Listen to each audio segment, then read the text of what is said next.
Hi, my name is Lasco Atkins. I'm the director of Product X, also the lead actor, but I'll come to that now.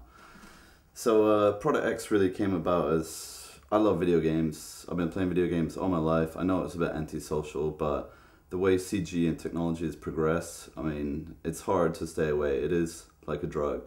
Now, I kind of made it for PlayStation because I wanted to sort of get my foot in the door there somehow, and never really did anything because I missed the deadline pretty much. There was a deadline for a competition for a video game, sort of fake ad or commercial or whatever. So that's how it started. Now, we had a few technical issues and it dragged on, and I missed the deadline, as I said. But the outcome was actually quite neat, and it was my first times working with blue screen, and I worked with my mate Jack Ludi at the time, who did the camera and the edit and the CG, and did a really good job, except for one shot that was still kind of incomplete, where the ratio was wrong on the TV, and I asked them to fix it several times. They never really did.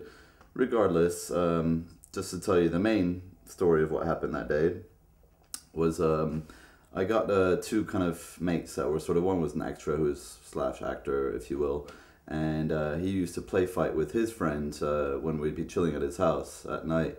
And I also thought it was quite amusing that, I mean, they had this ritual that every time they just had to do this little play fight where they're kind of like doing all these blocky moves and practicing. It was a bit of like wushu or aikido kind of style. And just seeing them just cracked me up. So I just had to put them in a movie, and I told them about it, and they were keen at the time. Come the day of the shooting, they didn't show up, and I texted them and I called them, and they didn't answer their phones. You know, it's not the first time this has happened, but it's always really annoying when it does, just because it's like, why do you show interest if you're not keen on the filming? You know what I mean? So that kind of upset me, and didn't exactly fall out, but we didn't really hang out that much anymore after that. Now, my storyboard artist, who was coming for that day anyway, Sonny King, he's never acted before in his life and still thinks he did a miserable performance, but I think it was quite a funny under the circumstances.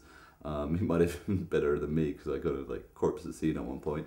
But either way, the two of us kind of, you know, we've been mates for a long time, stuff, making films, and, you know, we're there for each other. I help him out on his stuff, he helps me out on my storyboards, so we're kind of tight. So either way, when I picked him up from the station in the morning, I kind of gave him the news that he was going to be on the film, and at first he wasn't really that keen, but then we kind of got into it, and it was quite funny.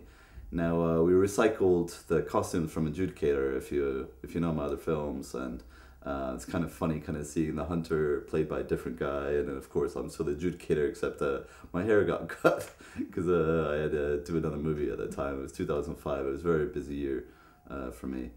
So, and also the music was done by Veneration Music, who this guy I met in Cannes literally that year as well. He provided me with some of his tunes, which were really good, and I'm quite, you know, I was really happy to use at the time. I mean, I've kind of already used them now, and I'm a bit over it, but still, any copyrighted free music was great for me just to, you know, use as much as I could possibly. Now, the fight scenes were just kind of just him and me mucking about, really, just on the day, you know. I mean, because I originally had the other guys in mind and kind of choreographed them a little bit, and just literally just wanted them to let loose and do what they wanted for the film, as long as they sort of showed up and did what I said, but that didn't happen. So there was a different film that came out of it. Regardless, the ending I still think is kind of neat, and one of my favorite endings I've ever done, because it's slightly funny, and it's kind of like a cutoff. You know, it's not like a sort of nice, easy fade out. It's a simple cut, and I don't have that too often. So it was nice to kind of do something different. But either way, check out Product X, and if you don't like video games, it doesn't matter. Just watch the movie. You know, you never know, you might see something funny.